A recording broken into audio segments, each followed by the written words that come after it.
普段会社で働いているときに上司、同僚、部下の方々とお話しすることも多いと思います。会話の中でなんとなくうまくいかないな、思ったように伝わらないなというふうに職場でのコミュニケーションに悩んだことはありませんか？そのような悩みは心理学の考え方を用いることで改善できる可能性があります。今回の動画では人当たりがいいが自分に自信が持てない部下への対応について具体的に考えていきます。過去動画で心理学の一分野である交流分析で用いられるエゴグラムという性格診断法をご紹介しました。大まかに言うと、人は誰でも父親のような厳格さ、母親のような優しさ、大人の冷静さ、従順な子供、自由奔放な子供といった5つのキャラクターを使い分けているといった内容です。今回の動画はこの過去動画の内容を踏まえた内容となっていますので、まだご覧でない方はぜひご覧ください。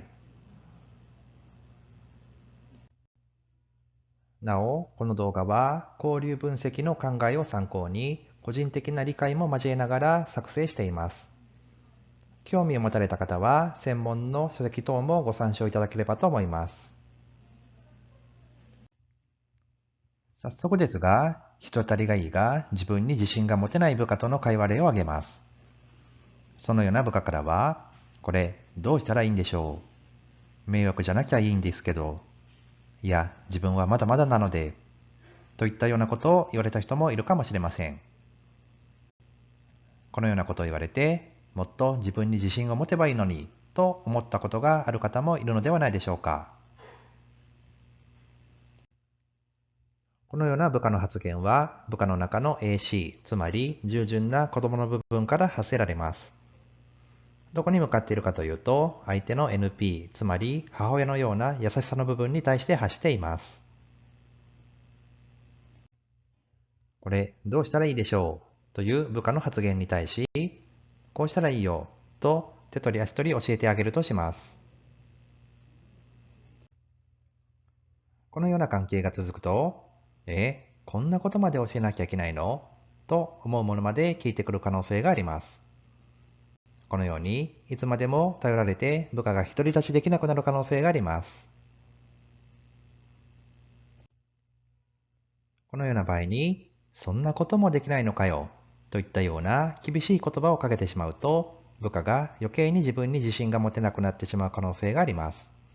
なお、このような言葉は自身の CP の部分、つまり父親のような厳格さの部分から発せられます。このような時は、例えば、どうしてそんなに不安に思うのというように、無邪気で明朗な子供の部分である FC の部分から声かけしてみるといいでしょう。部下に寄り添う心で励まし、自信をつけさせることを目指します。また、例えば、前にも似たケースがあったよね。その時はどうしたのというように、大人の冷静さを持つ A の部分から言葉を発するのもいいでしょう。部下が自ら考えるようにうまく促すことを目指します。注意点として、大人の冷静さで対応するときに、例えば、調べてみればとそっけなく言ってしまうと、相手と距離ができてしまう可能性があります。あくまで相手に寄り添う気持ちを忘れないようにしましょう。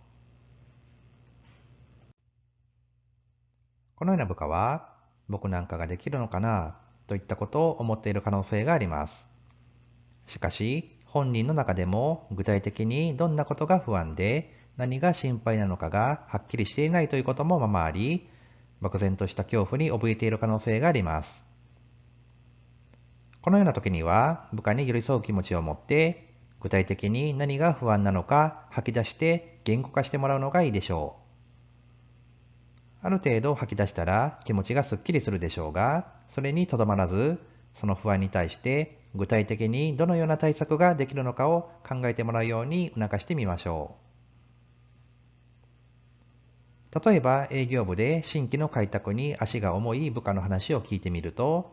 客先で何を話したらいいのかわからないのが不安の正体だったとします。このような時は、例えば、事前に顧客のことを入念にリサーチしたり、トークスクリプトを用意しておくなどの事前準備をしっかりと行うことが対策になることを気づいてもらえるといいでしょう。また、例えば製造部で機械の段取り替えが不安で、いつまで経っても独り立ちできない部下であれば、チェックリストを作り、事前に先輩に確認してもらった上で、徐々に一人で機械を取り扱えるようになっていくことなどが考えられるでしょ